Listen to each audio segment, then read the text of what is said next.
সুরুপাস food হবে। আর সবাইকে স্বাগত জানিয়ে দেখো এসে গেছি কটা আম নিয়ে। আমের ঝোলা নিয়ে বসে গেছি। গরমকালে আমের আচার, আর এই সময় কাঁচা আম বাজারে খুব উঠেছে। প্রত্যেকেই আমের আচারের প্রয়োজন। তবে সবার প্রথমে আমগুলোকে আমি ভালো করে ধুয়ে মুছে নিয়েছি, শুকনো করে মুছে নিয়েছি, যাতে আমের গায়ে এতটুকু জল না থাকে। এবার খোসা সমেত আমগুলোকে ভালো করে কেটে নিতে হবে, লম্বা লম্বা করে। যেরকম মোটা যেরকম সরু তোমাদের প্রয়োজন সেইভাবেই কাটতে হবে। আমি আমার প্রয়োজন মতো যেভাবে লম্বা লম্বা করে কাটার দরকার ওইভাবে কেটে নিচ্ছি। আমের আচার সকলেরই খুব প্রিয়।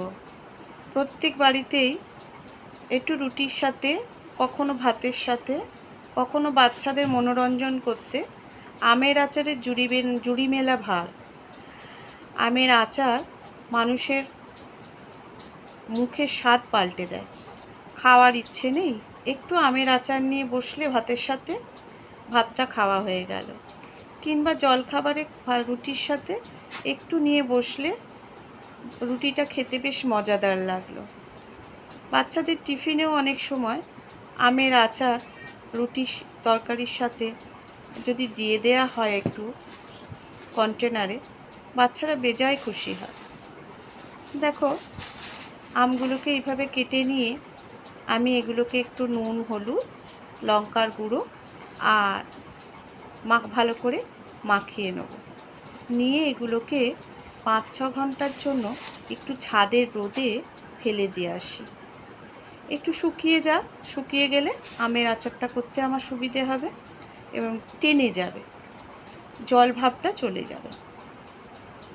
নুনটা দিলে এমনি একটা জলো ভাব আসে, তো সেই জলো ভাবটা চলে যাবে।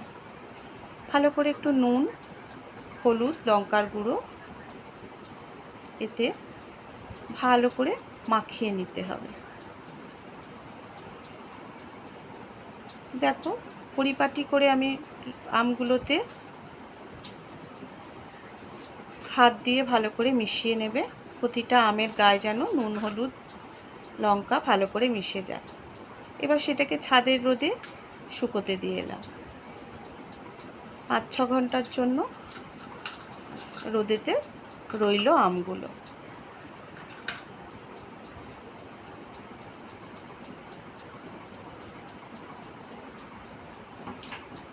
সেই পুরনো বাড়ির ছাদ। যাই হোক, আমগুলো ভালো মতো শুকিয়ে গেছে। 6 ঘন্টা বাদে আমি চলে এলাম আচার করতে। কড়াই পরিমাণ মতো তেল দিয়ে লঙ্কা দিয়ে দিলাম। তেলটা একটু বেশিই দিয়েছি। লঙ্কাগুলো ভালো করে ভাজতে হবে, তার সঙ্গে 5 ফোড়ন দিয়ে দিতে হবে। 5 ফোড়নের একটা সুন্দর গন্ধ বেরোবে। সুন্দর গন্ধ যতক্ষণ না বেরোবে 5 ফোড়নটা তেলের মধ্যে ভাজতে হবে। লঙ্কা 5 ফোড়ন যখন সুন্দরভাবে ভাজা হয়ে গিয়ে গন্ধ বেরোবে, তখন আমগুলোকে ওর মধ্যে দিয়ে দিতে হবে। সব আমগুলো দেওয়ার পর আবারও ওতে আরেকটু নুন আর একটু হলুদ আমি দিয়ে দেবো। আমার যেন মনে হচ্ছিল হলুদটা আরেকটু দেওয়া প্রয়োজন, আর একটু নুন প্রয়োজন, তাই আমি নুন আর একটু দিয়ে দিলাম, আর একটু হলুদও দিয়ে দেব। এবার ভালো করে তেলের সাথে আমগুলোকে মিশাতে হবে। মিশাতে হবে ততক্ষণ যতক্ষণ না আমটা নরম হয়। আমটা নাড়তে নাড়তে নরম হয়ে আসবে। আমি আরেকটু হলুদের কথা বলেছিলাম, হলুদটা দিয়ে দিয়েছি। এবার সব কিছু সহযোগে আমটাকে একটু নরম হতে সময় দিতে হবে। আমটা নরম হয়ে গেছে। এবার আমি গুড়টা আস্তে আস্তে আমের মধ্যে ঢেলে দেব। এবার গুড় নরম হয়েই আছে, গরমে আগুনের পড়লে আরও তাড়াতাড়ি জিনিসটা গলে যাবে।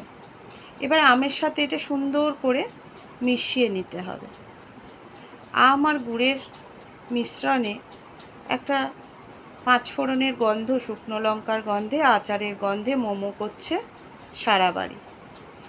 শুকনো ভাজা মশলা, জিরে, ধনে, শুকনো লঙ্কা ভেজে গুঁড়ো করে রেখেছিলাম, সেটাকে দিয়ে দিলাম।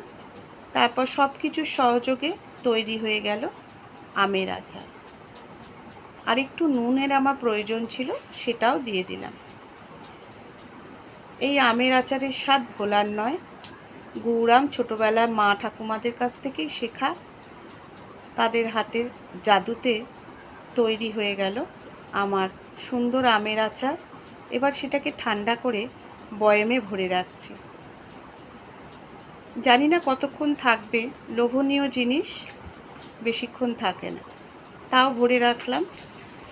রেডি হয়ে গেল আমার আমের আচার। এইভাবে তোমরাও করো।